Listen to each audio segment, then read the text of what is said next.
Kembali lagi di The Wibowo, ada hukum, ada Prof. Bowo.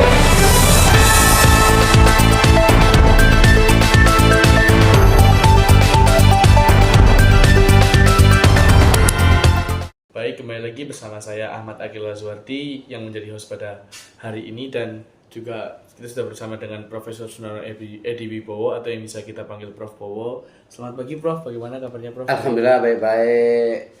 Pagi yang cerah ini, pagi yang indah ini, kita bicara masalah yang berhubungan dengan hukum internasional. Benar sekali Prof. Tapi saya manggil Mas Pak, Bapak ini. Oh, Mas aja Prof. Mas apa? Mas Ardi. Hah? Mas Ardi Prof. Mas Ardi? Iya Prof. Oh iya, oh Mas Ardi. Iya Prof.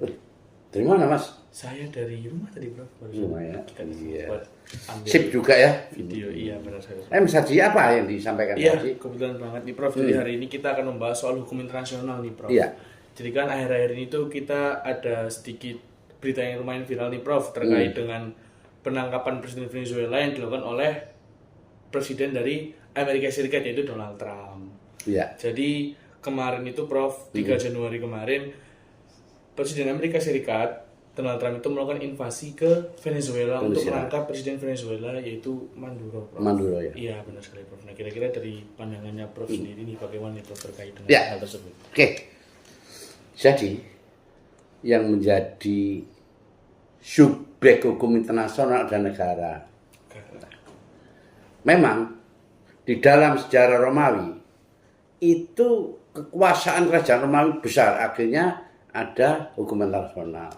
Jadi yang menjadi objek kan negara. Negara itu punya kedaulatan. Nah, kedaulatan itu berupa wilayah. Darat, laut, udara, ya, kemudian angkasa. Angkasa apa itu? Bukan luar angkasa ya? Udara. Itu kan dilindungi. Iya benar sekali Prof. Di samping itu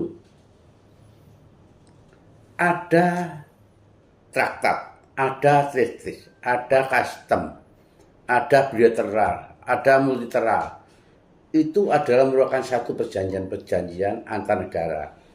Nah, di samping itu, itu membuat suatu PBB, yaitu tentang Perserikatan Bangsa-Bangsa dibentuk ini. Nah, itu diatur juga menyangkut keamanannya juga. Nah, ketika orang ya mencaplok wilayah negara, itu menjadi salah satu berarti pelanggaran, berarti persoalan pidana. Jadi kalau itu memang kriminal, ICC ya, internasional ya, justice court-nya itu didenda, harus diadili. Nah, tapi sebetulnya di veto itu memang ada kekuatan. Apakah Dewan Keamanan ya, sorry, itu ada hak vetonya. PBB itu ada 5. Baik, salah satunya adalah Amerika, Prancis, Jerman, Rusia, Cina ya. Iya, 5. Kalau kelima tidak setuju, veto tidak akan terjadi. Sanksi ya, sanksi terhadap Amerika. Amerika ini, Donald Trump ini memang jagoan benar ini. Jadi ini harus diantisipasi. Dan sampai nanti ketika punya kepentingan langsung dicaplok begitu, presidennya langsung dibawa, ini menjadi salah satu kriminal sebenarnya. Iya, itu seharusnya tidak diperbolehkan. Nah, jadi peranan PBB itu harus berperan. Dewan Keamanan PBB itu harus berperan. Oleh kenapa? Karena Amerika itu negara superpower, dia kuat. Adidaya ya Prof. Adidaya lagi, dia kuat. Nah, seharusnya memang di dalam apa yang saya sampaikan tentang negara itu ya juga dilindungi, tentang keamanannya juga. Nah, kalau keamanan kuat diserang, bagaimana nantinya? Nah, nanti akan terjadi perang dunia ketiga. Ini harus diantisipasi. Jadi memang kita itu harus waspada ya terhadap Amerika juga. Ketika dia punya kepentingan bisa saja diinvasi seperti itu ya, serang seperti itu. Ya, berarti memang banyak sekali ya Prof ya dampak yang buruk atas serangan dari Amerika Serikat ini ke Venezuela ya Prof ya. Iya. Nah, mungkin begini Prof, biasanya kan kalau misalnya ada agresi militer nih Prof, harusnya kan juga ada mandat resmi nih dari PBB. Berarti secara tidak langsung Amerika Serikat ini melanggar hukum internasional ya Prof ya, karena tidak ada mandat resmi dari PBB. Ya kelihatannya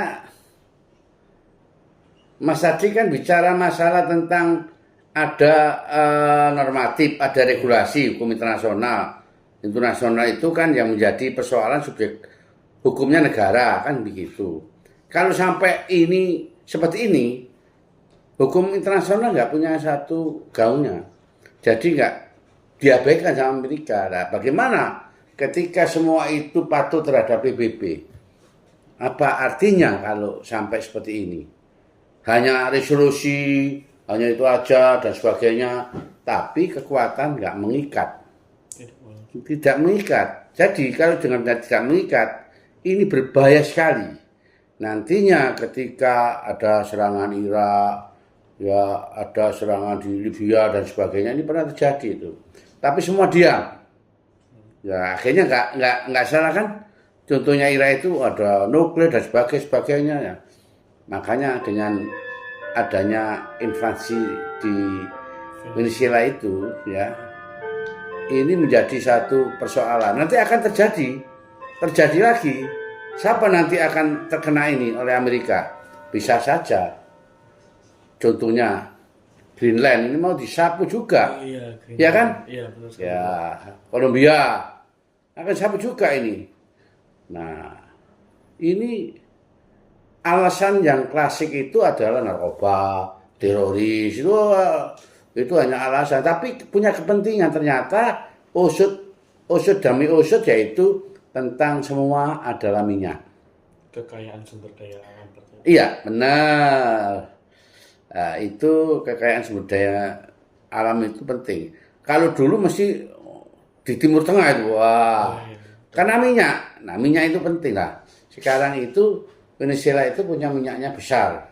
Nah, baru diincar supaya nanti jangan sampai minyaknya itu dijual pada negara Cina, negara Rusia, dan lain-lainnya. Supaya apa? Oh, ini ada doktrin Monroe kok. Ini Amerika ya tetap Amerika. Itu yang menjadi persoalan. Meskipun Venezuela itu ada negara, tetap itu bagian dari Amerika. Itu yang menjadi suatu persoalan. Nah, kamu Amerika jangan macam-macam. Saya bisa blokade, baik ekonomi dan sebagainya. Ini menjadi persoalan. Contohnya sekarang Kuba.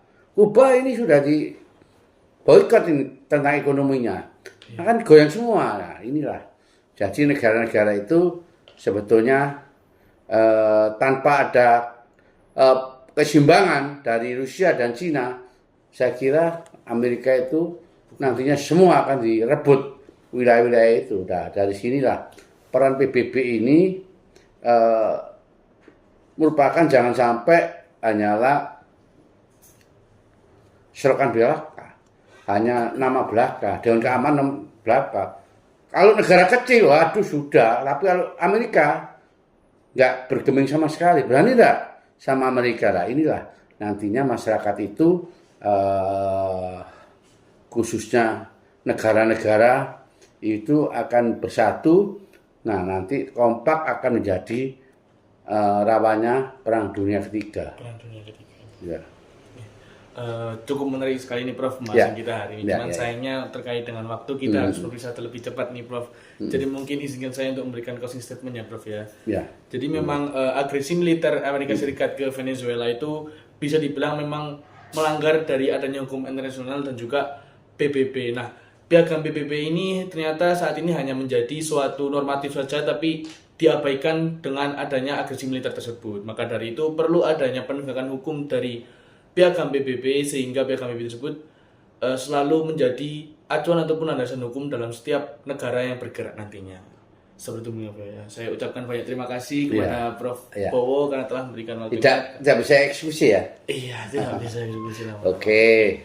Baik, sampai jumpa lagi di konten kami selanjutnya di The Wibowo. Ada hukum, ada Prof Bowo. Oke.